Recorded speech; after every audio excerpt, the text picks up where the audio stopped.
Hello friends, अमर GS classes में आपका हार्दिक स्वागत है। ठीक है, तो डेली सुबह उठने के बाद एक लक्ष्य को निर्धारित कीजिए और उस लक्ष्य को प्राप्ति की तरफ आप अग्रसर होइए। पूरे दिन आप एक शेड्यूल बना लीजिए कि आज मुझे इतने दिन काम करना है और उस टैगलाइन के साथ अपने दिन का एंड कीजिए। ठीक है, तो अच्छे से पढ़िए और देखिए, इस टॉपिक को बहुत डिटेल में समझेंगे, बहुत अच्छे तरीके से समझेंगे। तो आज का टॉपिक है कामागाटा मारू एक जहाज था, इसके पीछे क्या रीजन थे, क्या सब कुछ, इसमें सब कुछ देखेंगे।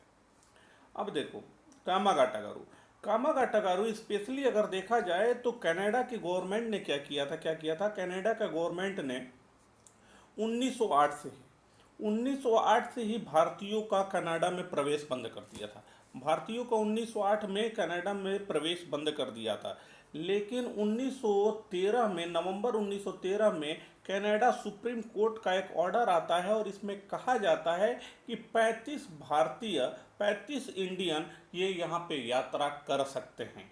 अब यही जैसे ही ऑर्डर आता है यहाँ पे, उस समय हांगकांग में रहते हैं बाबा गुरदीप सिंह, जिनकी पिक्चर यही है। और यही बाबा गुरदीप सिंह उस समय क्या थे, हांगकांग में रहते हैं। ये क्या करते हैं, बाबा गुरदीप सिंह क्या करते हैं 1914 में, कब बाबू, 1914 में एक जापानी जहाज किराए पर लेते हैं, एक जापानी जहाज किराए पर लेते हैं और उसी का नाम था कामागाटा मारू। क्या नाम था, कामागाटा मारू, यही जहाज है।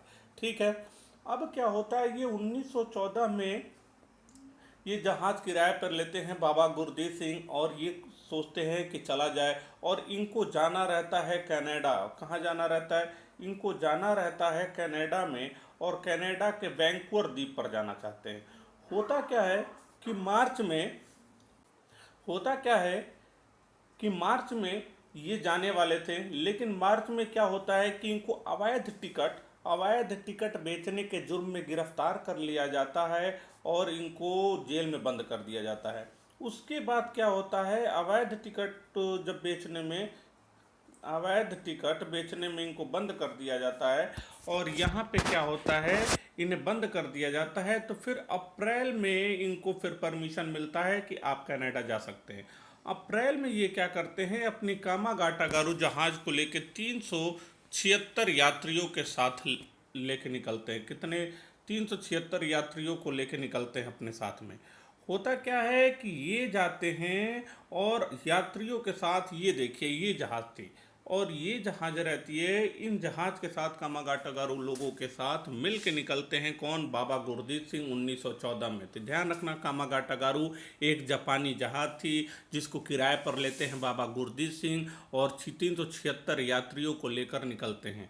होता क्या है कि देखो, रास्ते में जरा मैप पे ध्यान देना बेटा, कि रास्ते में जब बाबा गुरदीप सिंह लेके निकलते हैं तो हांगकांग, मैंने क्या बताया, हांगकांग से निकलते हैं यहीं से, और योकोहामा और जापान में पहुंचते हैं। और यहीं पर क्या होता है, इनकी मुलाकात कुछ गदर पार्टी के सदस्यों के द्वारा होता है, कुछ गदर पार्टी के सदस्यों द्वारा होता है। और यहाँ पे याद रखना, ये सब इस तरीके से, इस रास्ते से होकर ये कनाडा के, अगर आप थोड़ा सा मैपिंग देखोगे तो इस तरीके से थोड़ा सा देख लेना, इस तरीके से ये देखो, यहीं पर कनाडा के जस्ट बगल में वैंकूवर द्वीप था। कौन था, वैंकूवर द्वीप।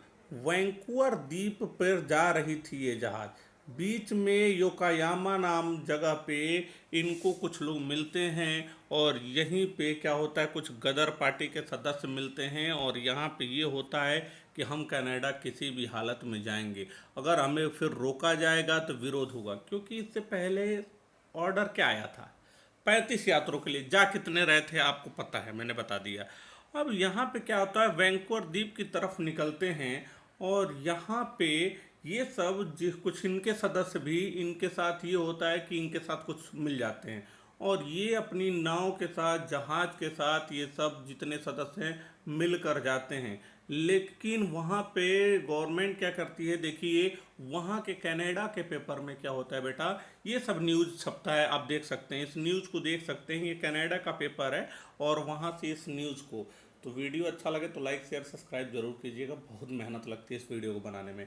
तो देखिए यहाँ पे क्या होता है कि इस पेपर में आप देख सकते हैं, Hindu inventors now in the city Haber on the कामागाटा मारू, इस तरीके से ये पेपर की कटिंग भी हमने लगा दिया है। और यहाँ से जहाज निकल पड़ती है वैंकूवर की तरफ। जब कामागाटोगर वैंकूवर की तरफ निकलती है तो वहाँ पे क्या होता है कि वैंकूवर द्वीप से कुछ पहले ही इनकी जहाज को रोक ली जाती है। किसको रोक ली जाती है? इनकी जहाज को रोक ली जाती है और कहा जाता है आपको प्रवेश नहीं मिलेगा और केवल 35 लोगों को ही प्रवेश मिलेगा। और यहाँ पे जब बात बिगड़ती है, कुछ झड़प होता है और यहाँ पे ब्रिटिश सरकार ये क्या करती है, ये इनको ऑर्डर देती है कि आप बिना कहीं रुके सीधे कहाँ जाओ, आप सीधे अब भारत की तरफ प्रस्थान करो और भारत की तरफ प्रस्थान करो। और ये बात हो जाती है। एक चीज़ बताना भूल गया, पहले क्या था कि कनाडा भारत से आप डायरेक्ट नहीं जा सकते थे, मतलब सॉरी, अगर आपको कनाडा जाना है तो डायरेक्ट भारत से जाना है, कहीं हो के नहीं जा रहे हो। लेकिन सुप्रीम कोर्ट का जो ऑर्डर आया था कि आप जा सकते हो 35 यात्री, इसलिए ये जापानी जहाज को लेकर हांगकांग से निकलते हैं। अब ये क्या करते हैं कि बाबा गुरदीप सिंह वहाँ से जहाज घुमाते हैं और आते हैं कलकत्ता की तरफ, सीधे भारत। और कलकत्ता के बजबज बंदरगाह पे पहुंचते हैं। कहाँ पे पहुंचते हैं? बजबज बंदरगाह। और यही बंदरगाह पे जब पहुंचते हैं तो यहाँ पे जब पहुंचते हैं तो इनकी पुलिस से झड़प हो जाती है। किससे झड़प हो जाती है? यहाँ पे पुलिस से झड़प होती है, जिसमें 35 लोग मार दिए जाते हैं, 30 से 32 लोग मार दिए जाते हैं और 202 व्यक्तियों को गिरफ्तार कर लिया जाता है। किनको गिरफ्तार कर लिया जाता है? 202 व्यक्तियों को गिरफ्तार कर लिया जाता है। इस तरीके से देखो, झड़प हो गया, व्यक्तियों को गिरफ्तार कर लिया गया। और यही था आपका कामागाटो प्रकरण। इतिहास में इसको कहा जाता है इसको इतिहास में कहा गया कामागाटा कामा मारू प्रकरण कहा गया। याद रखना, आपको क्वेश्चन कैसे आएंगे 1914 में, डिटेल हमने फिर से एक बार रिकॉल करा दे रहा हूँ मैं। 1914 में हुआ था। बाबा गुरदीप सिंह क्या करते हैं, एक जापानी जहाज को किराए पर लेते हैं और लेके जाते हैं। वैंकूवर द्वीप पहुंचने वाले थे, बीच में कुछ गदर पार्टी के सदस्य मिलते हैं, इनको वहां पे उतरने नहीं दिया जाता है, वापस भेज दिया जाता है कि सीधे आप बिना रुके भारत जाओ। और भारत जाओ, और याद रखना, और यहीं पे भारत जब आप वापस आते हैं, कलकत्ता के बजबज बंदरगाह पे वापस आते हैं, वहाँ पे पुलिस से झड़प होती है, वहाँ पे कुछ लोग मारे जाते हैं और 202 व्यक्ति को गिरफ्तार कर दिया जाता है और कुछ मौका पाके वहाँ से निकल जाते हैं। इस तरीके से देखो, ये 1914 में ये घटना घटी थी। अब ये होता है, अगर आप और देखेंगे कि अभी 2014 में, कब? 2014 में यही आप देखेंगे कि कामागाटा मारू मेमोरियल बनाया गया इंडियन गवर्नमेंट के द्वारा, ये आपका वेस्ट बंगाल में। तो इस चीज़ को याद रखिएगा, 2014 में 100 साल पूरे होने पर क्या होता है कि कामागाटा गारू मेमोरियल बनाया गया वेस्ट बंगाल में, उन शहीदों के याद में बनाया गया। तो ठीक है, इतना क्लियर हुआ। अब फिर अगर आगे देखेंगे तो उस 2014 में ही भारत सरकार द्वारा इनके याद में 5 के सिक्के और 100 के सिक्के जारी किए गए। क्या जारी किए गए? 5 के सिक्के जारी किए गए और 100 के सिक्के जारी किए गए। इधर देखा जाए तो कनाडा गवर्नमेंट के द्वारा एक टिकट, मतलब एक टिकट 250 रुपये का एक टिकट जारी किया गया इन शहीदों के याद में। इन शहीदों को, जो शहीद हुए थे, इन शहीदों के याद में कामागाटो प्रकरण जो था, उनके याद में एक आपका टिकट जारी किया जाता है। इधर फिर उसके बाद अगर देख सकते हैं, आप देख सकते हैं इंसिडेंट, कामागाटागोरो इंसिडेंट 1914 से लेके 2014 तक, 100 साल कंप्लीट होने पे वहाँ के देखा जाए तो वहाँ के असेंबली में भी जितने भी ये शहीद थे उनको, मतलब ये वहाँ की कनाडा की गवर्नमेंट ने उनके लिए खेद जताया और 100 साल पूरा होने के बाद। तो आप यहाँ देख सकते हैं कि कामागाटा गारू पूरा प्रकरण मैंने बताया। अब एग्जाम में क्वेश्चन कैसे आएंगे, तो एग्जाम में क्वेश्चन आएंगे कि यह कब हुआ था? 1914 में। किसने जहाज लिया था? बाबा गुरदीप सिंह ने। फोटो आप देख चुके हो, बाबा गुरदीप सिंह। कितने को लेकर जाना था, परमिशन मिला था? 35 लोग को। कितने को लेकर पहुंचे थे? 376। कौन मतलब उनको रास्ते में मिल गए थे यो कौन, गदर पार्टी के सदस्य 376, और उनको उतरने नहीं दिया गया। और ये पुनः कहाँ आते हैं, कलकत्ता के बजबज बंदरगाह। यहाँ पे पुलिस से झड़प हो जाती है, 202 लोग गिरफ्तार, 30 से 32 लोग मारे जाते हैं।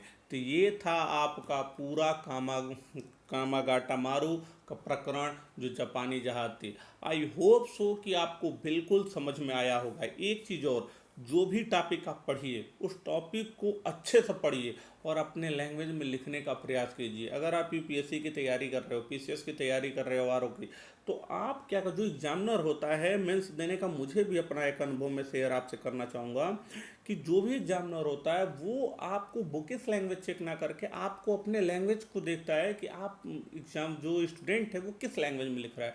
तो आप अपने लैंग्वेज में लिखने का प्रयास कीजिए। पॉइंट देकर, जैसे मान लीजिए हमने कामागाटा गारू का जैसे ये बताया, तो वहाँ पे पहला पॉइंट, दूसरा पॉइंट, इस तरीके से अगर आप लिखेंगे तो आपको निश्चित रूप से अच्छे नंबर मिलेंगे। एक चीज़ और, जो भी यूपीएसआई की तैयारी कर रहा है, यूपी पेट की तैयारी कर रहा है, वो मेरे वीडियो को लगातार देखे, निश्चित रूप से बहुत फ़ायदा मिलने वाला है। जो भी मैं दे दूंगा आपको, बहुत कुछ सोचने समझने के बाद वीडियो प्रोवाइड कराया जा रहा है। तो अच्छे से पढ़िए और बिल्कुल भरोसा रखिए। और हमें कुछ ये नहीं है कि मुझे ये मिल जाएगा वो मिल जाएगा। तो मैं बस इस वर्ष यही प्रार्थना करता हूँ आपका जल्द से जल्द सिलेक्शन हो। और बस एक लास्ट शायरी के साथ मैं इस क्लास को ख़त्म करना चाहूँगा। मैं इस भारतवर्ष का अमित सम्मान करता हूँ। यहाँ की चांदनी मिट्टी का गुणगान करता हूँ। नहीं चिंता है मुझे स्वर्ग में जाकर मोक्ष पाने की, मेरे हर एक छात्र का हो सिलेक्शन, बस यही अरमान रखता हूँ। इतना कहने के बाद मैं अपने वाणी को विराम देना चाहूँगा। जय हिंद, जय भारत। वीडियो अच्छी लगी हो तो आपको पता है लाइक शेयर और सब्सक्राइब कर दीजिएगा। तब तक के लिए थैंक यू।